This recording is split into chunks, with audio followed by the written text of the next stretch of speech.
As David neared the end of his 40-year reign, he established his son Solomon as king after him. Solomon inherited a kingdom at peace, and during his reign the kingdom of Israel grew to its greatest splendor and extent.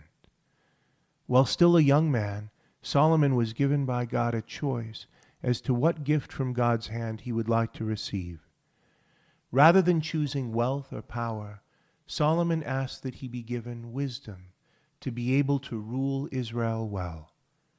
The Lord was pleased by the choice, and Solomon became renowned for his great wisdom, standing at the head of a long tradition of wisdom literature that derived luster from his name. Solomon's greatest achievement was the completion of his father David's deepest desire, the construction of a temple in Jerusalem which rested on Mount Zion. From the time of Moses, God had dealt uniquely with the Israelite people in the tabernacle of meeting, where the Ark of the Covenant was kept. But the Ark had been given no settled home and was vulnerable to being lost or captured. At one point, the Philistines did capture the Ark of God, though they quickly sent it away in fear when a plague broke out among them. Now Solomon was erecting a fixed house for the Lord, the meeting place of heaven and earth. God was the true king of the Israelites, and the temple was to be his palace, a place he would uniquely inhabit and from which he would rule. At the heart of the temple was the so-called Holy of Holies, shaped in the form of a perfect cube in which the Ark of the Covenant was kept. None could enter that veiled and sacred place except the high priest once a year, when he offered a special atonement for the sins of the Israelites. There was an altar of sacrifice outside the Holy of Holies, where the lives of animals were offered and the blood that symbolized their life was poured out.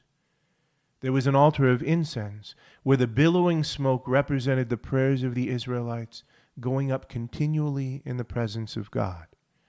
The temple was to be under the authority of priests descended from Aaron, and was to be kept in working order by the tribe of Levi, who were given the privilege of attending to worship as their ancestral inheritance in place of a portion of land.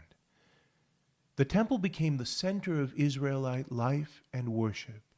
It was their special glory that the God of heaven and earth, the Lord of all peoples, had made his home among them. They would sing rapturous songs about the beauty of their temple and the joy of God's presence among them. 3 times a year on pilgrim feasts, the children of Abraham would make the journey to Jerusalem to worship God in the temple on Mount Zion. Though Solomon began well and ruled wisely for many years, in the end he allowed himself to be seduced by the false gods of the peoples around him. It was a sign of dark things to come. Solomon's son alienated many of the Israelites by the high-handed ways he learned from neighboring empires, and 10 of the 12 tribes of Israel rebelled against him. Only the tribe of Judah, along with that of Benjamin, remained loyal to David's line. So the kingdom was divided into 2 parts, Israel in the north with its capital of Samaria, and Judah in the south, centered on Jerusalem, a division that was to persist for 200 years. The northern kingdom, the larger and more powerful of the 2, quickly fell into idolatry. The southern kingdom fared somewhat better, but there too, most of the descendants of David abandoned faithfulness to God and fell to imitating the pagan customs of the surrounding nations. The names of Kings Hezekiah and Josiah were remembered as faithful exceptions to a dismal pattern of unfaithfulness to God and forgetfulness of his covenant.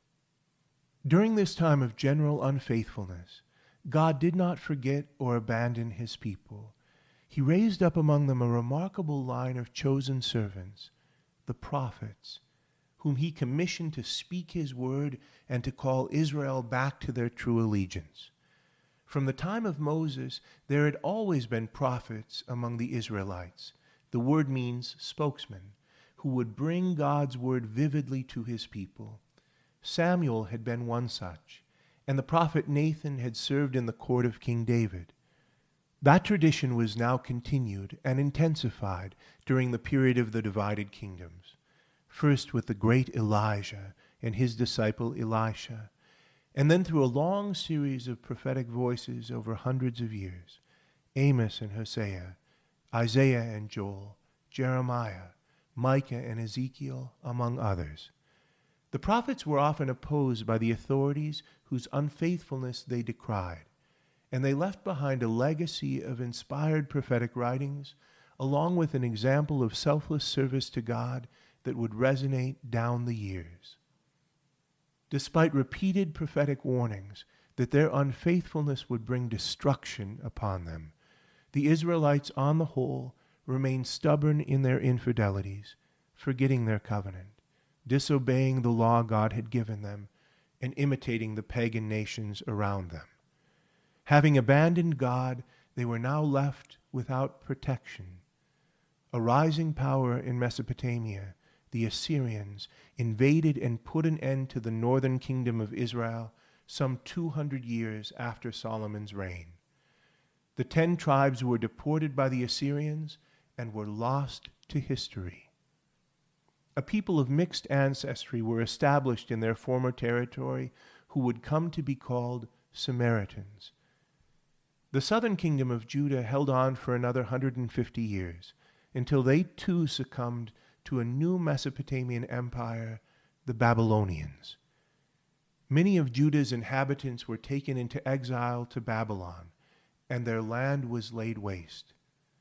Most crushing of all, the Babylonians captured Jerusalem and destroyed the temple that Solomon had built 400 years before. These catastrophic events threw the people of Israel into profound crisis. God had chosen them from time immemorial as his special people, his abiding home on earth. Despite their unfaithfulness, they had never forgotten the many promises God had made them, and God had always secured a minority, a remnant among them who had remained faithful. But where was their hope now? The promised land had been taken from them and ravaged by their enemies. The promised line of kings who were to reign forever on Israel's throne was deposed.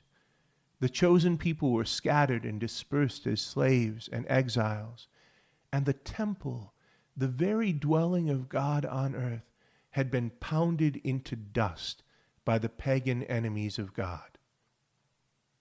This severe chastisement brought about a profound soul-searching among the remnant of the Jews.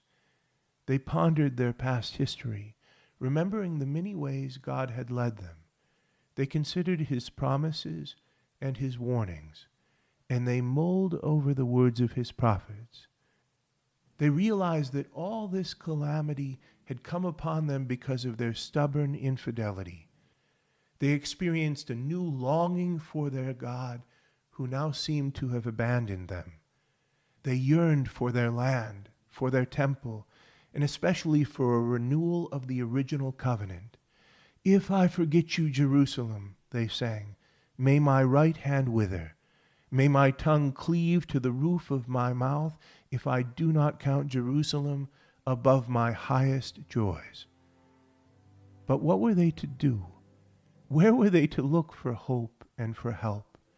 How were they to find their way back to faithfulness? How were they to worship God in a foreign land?